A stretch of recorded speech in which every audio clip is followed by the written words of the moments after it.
Hello, thank you for giving me some of your time to see what wonderful work the Ladies Fighting Breast Cancer charity does to improve the lives of women and men here in our region.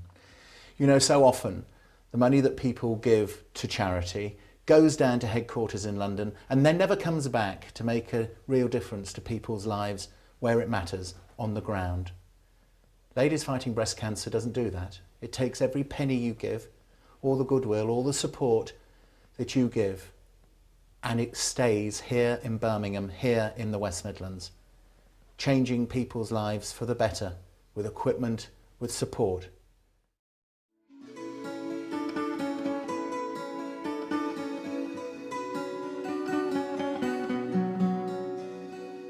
Ladies Fighting Breast Cancer was started in June 2000 with my late friend Sue McMasters and myself, because we had another friend, Carol Naggs, who was suffering from breast cancer at the time.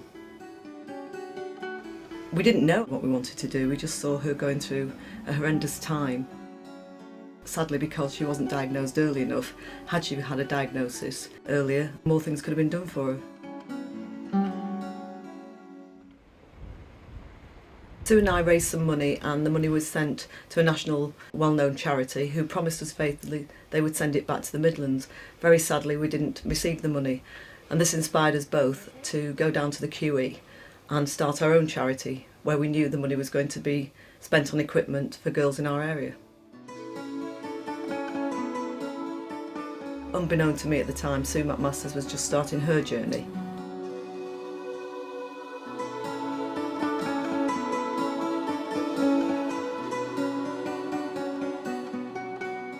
LFBC was asked to purchase a tattooing machine. I had no idea at the time why they required this machine. I thought, who would want a tattoo to acknowledge the fact they had breast cancer? I went to my nail bar, which I used to go every week, and talking and relaying this story to the nail technician.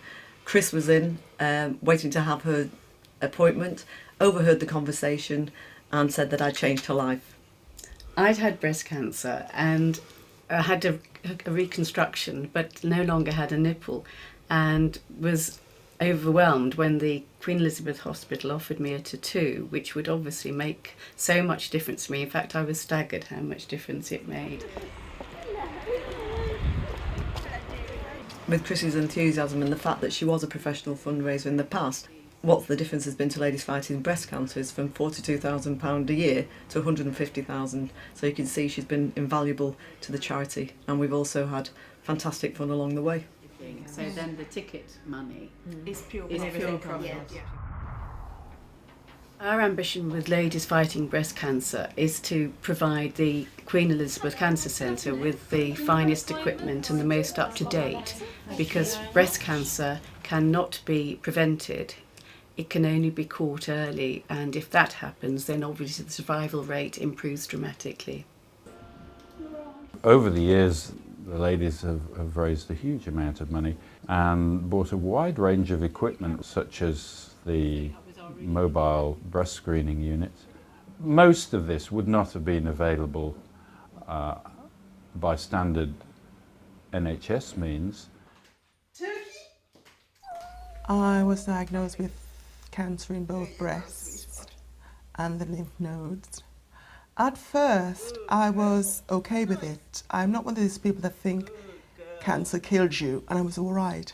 But as time went on and the test showed more cancer, I got worried. And then the day I was told both breasts would have to be removed, I fell apart, literally, and my husband.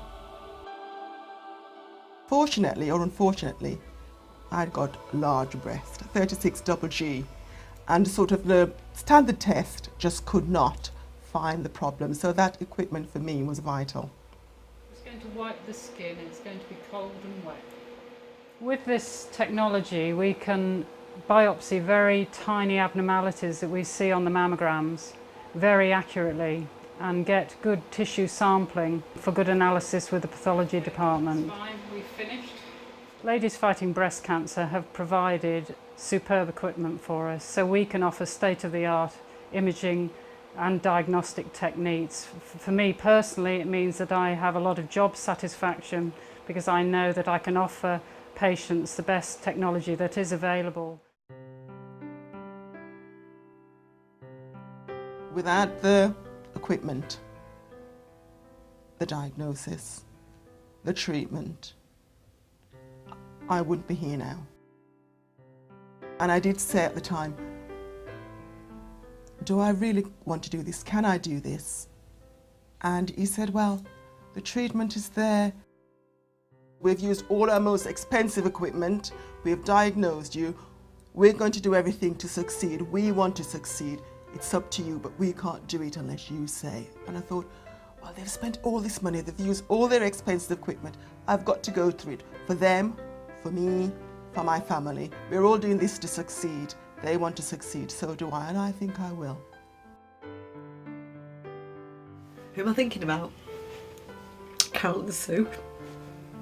And how unfair life is at times and how lucky I am in my life. And you just don't want to see this happen to anybody else, basically. You know, and we can all do something. You know, we can all do something to change this.